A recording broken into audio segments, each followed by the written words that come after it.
My husband never let me log into our joint bank account. Not once in 4 years of marriage. He always had a reason. The app was glitching. He'd already paid the bills. He was handling it. And I let him because I trusted him, because I thought that's what it meant to be a team. You divide things up, you each carry your half, and you don't question the other person's half. His name was Daniel. Daniel Carr. He had the kind of steady, quiet confidence that made you feel safe. He was an accountant, which somehow made it worse later. He knew exactly what he was doing the whole time. We met at a friend's barbecue in Columbus, Ohio, the summer I turned 28. He was standing near the cooler talking to someone about mortgage rates of all things, and I remember thinking, this man is either very boring or very reliable. I was tired of exciting. I'd had 3 years of exciting with someone who forgot my birthday twice and borrowed money he never paid back. Daniel remembered everything. Our 6-month anniversary, my coffee order, the name of my 3rd-grade teacher that I mentioned exactly once. We got married 2 years later in a small ceremony at my aunt's property outside of Dayton. 40 people, wildflowers, no DJ. It was exactly what I wanted. The money stuff started making sense on the surface. Daniel made more than me. I was a speech therapist working at a public school. He was mid-level at a regional accounting firm. He said it was easier if he managed the joint account since he was already tracking numbers all day. I kept my personal checking for my own spending. He transferred money in every month, always on time, always the agreed amount. It felt organized, responsible. I didn't think about it as control. That's the thing I keep coming back to. I didn't think of it as control because nothing felt wrong yet. The first crack appeared on a Tuesday in March. I was on my lunch break at school, eating a yogurt at my desk, when my phone buzzed with a fraud alert from the bank. Unusual activity on the joint account. A charge of $1,100 at a retailer in Phoenix. We didn't know anyone in Phoenix.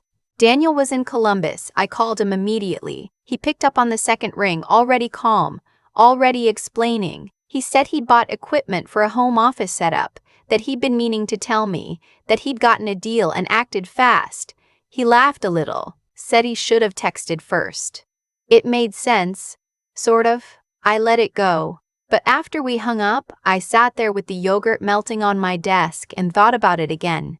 He worked from home twice a week at most. We already had a desk set up in the spare room, and $1,100 was a lot for equipment he hadn't mentioned once, from a city neither of us had reason to be in. I didn't do anything with that thought. I just filed it away in the back of my mind in the place where uncomfortable things go when you're not ready to look at them. 2 months later, my car needed a new transmission. The mechanic called on a Friday afternoon and told me it would be just under $4,000. My personal account had maybe $800 in it.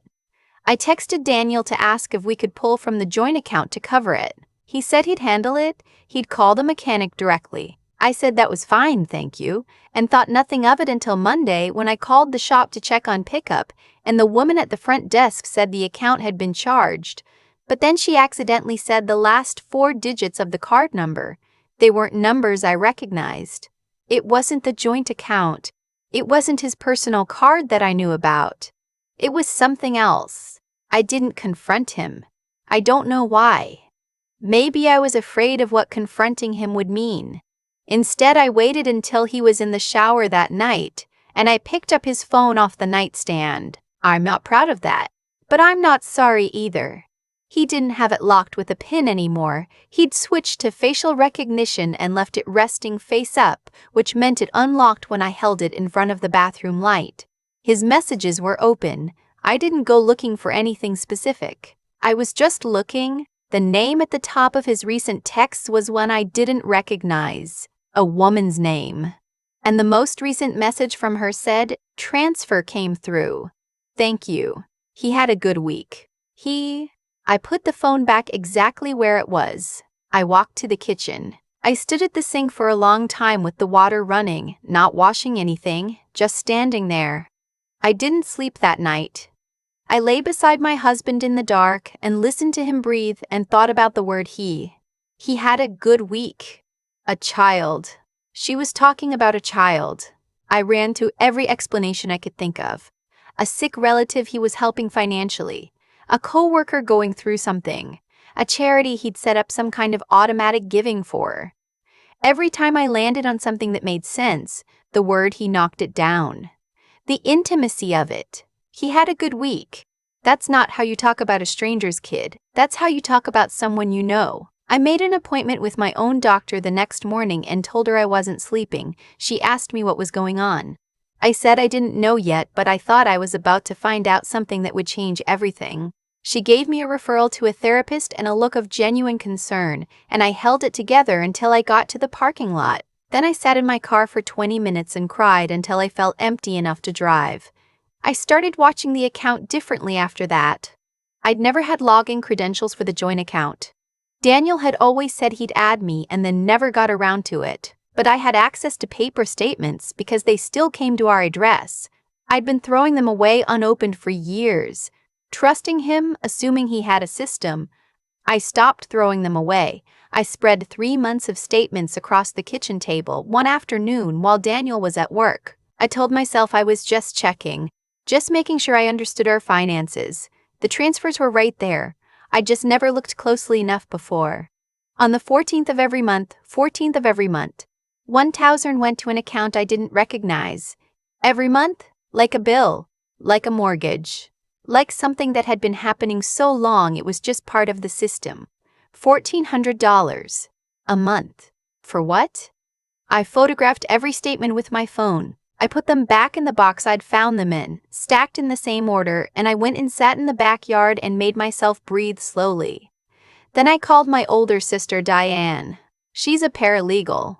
She's the person I call when I need someone to think clearly when I can't. She didn't say much at first. She just listened. Then she said, "Don't confront him yet. You need to know exactly what you're dealing with first, and you need someone in your corner before you say a single word to him." I asked her what kind of someone. She said, "A family law attorney. Today if you can."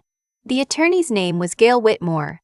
She had an office downtown, a wall of certificates, and the manner of someone who had heard every version of every story and was therefore impossible to shock. I sat across from her and laid out everything I knew: the transfers, the Phoenix charge, the text message, the second card. She took notes. She asked precise questions. She didn't react the way I expected. No widened eyes, no sharp intake of breath. Just, "Do you have children together?" "No." "Any joint property besides the account?" "The house, which we co-owned." "Has he ever been controlling about other things?" I thought about it honestly. The account, yes, but also the way he handled all communication with our financial planner, the way I didn't know the login to our shared health insurance portal, the way I always assumed he had it covered. "That's a pattern," she said quietly. "That's not just convenience, that's access control." She told me not to move money, not to tip him off, and to get a forensic accountant if we could document the transfers going back further than 3 months. She also said, and this part stopped my breath, that if there was a child involved, I should prepare for the possibility that my husband had an entirely separate financial life I'd never seen. I hired a private investigator. I never thought I'd say that sentence about my own marriage. It sounds like something from a movie. But Gail said it was the cleanest way to verify facts without me having to do anything that could compromise the legal process later. She gave me a name. I paid the retainer on my personal card. His name was Paul Odell. He was in his 50s, plain-spoken, thorough. He told me it would take 2 to 3 weeks. It took 9 days. What he found was this. Before Daniel met me, 8 months before, to be precise, he had a relationship with a woman in Scottsdale, Arizona. Her name was Sandra. The relationship was brief, but it produced a son, a boy named Oliver, who was now 3 years old. Daniel had been paying child support, but not through the court system, not through any official channel.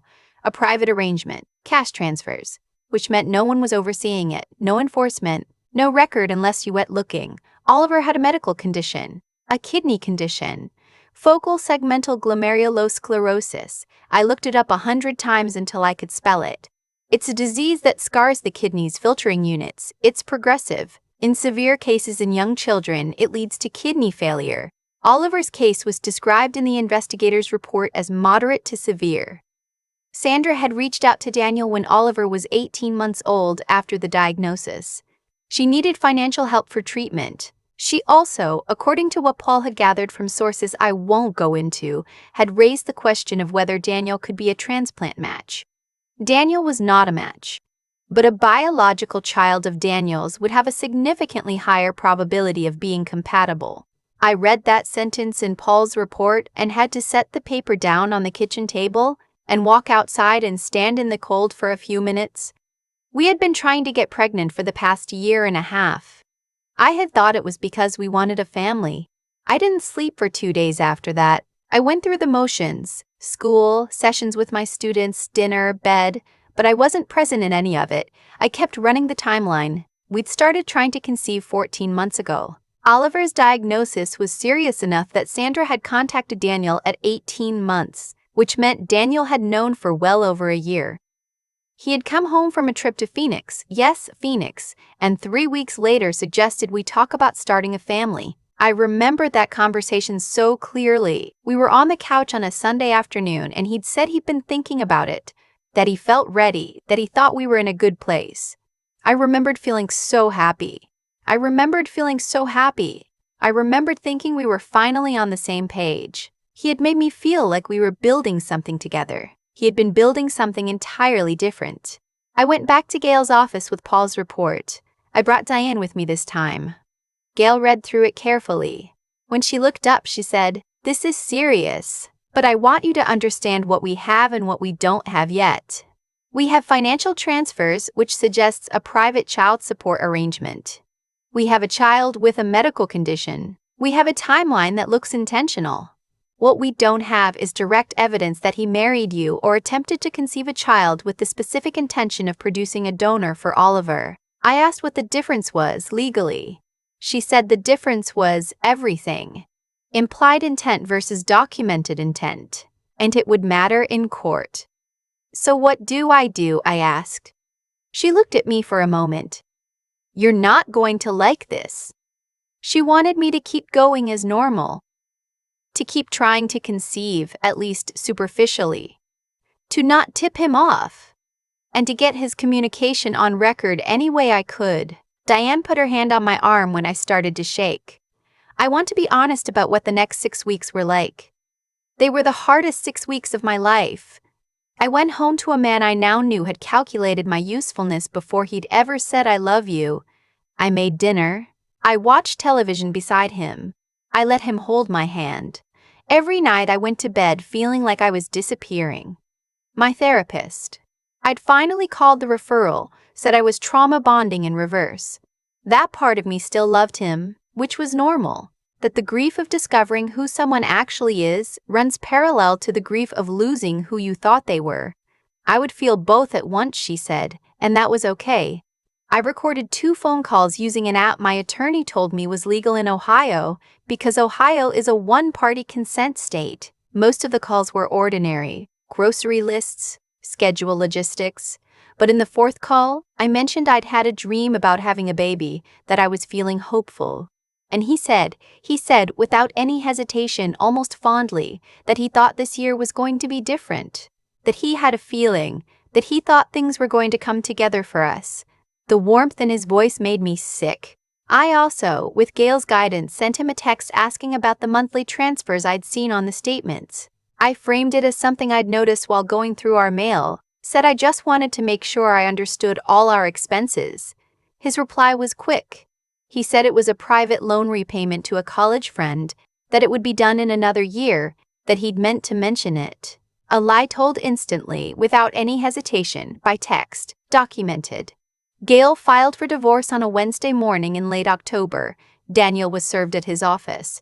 His assistant called me, which I hadn't expected. She'd apparently been suspicious of him for other reasons and felt I should know he'd gone white as paper when the process server came in. He called me 12 times in 40 minutes. I didn't answer.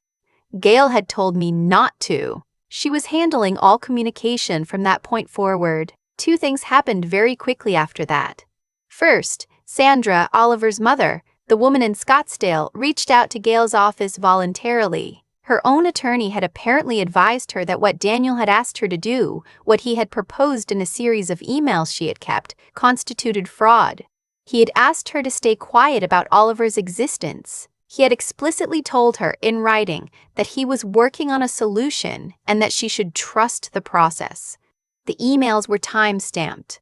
They aligned exactly with when we'd started trying to conceive. Sandra testified on my behalf. She didn't have to. She had her own complicated feelings about all of it, I'm sure, but she showed up and she told the truth about what Daniel had told her, and I will never stop being grateful for that. Second, Daniel's firm launched an internal review when the court filings became public record. It turned out the unofficial transfer arrangement wasn't the only thing he'd been managing off the books. The divorce took 7 months. My attorney was very good. Diane sat with me at every hearing. My parents drove up from Cincinnati and stayed with me for 2 weeks when things were at their worst, my mom sleeping on the couch because she didn't want me to be alone at night. That mattered more than I can say. I know not everyone has that. I didn't take it for granted. The court found that Daniel had deliberately concealed a dependent child, had conducted an ongoing pattern of financial deception within the marriage, and had obtained consent to conceive a child under false pretenses. There's no specific statute in Ohio that covers marrying someone in order to produce a potential organ donor, and Gail told me not to expect one to exist. But the fraud in the marriage itself was documentable and provable. He received no portion of the house. He was required to establish a formal, court-monitored child support arrangement for Oliver. He lost his CPA license pending the outcome of the firm's investigation. He didn't go to prison.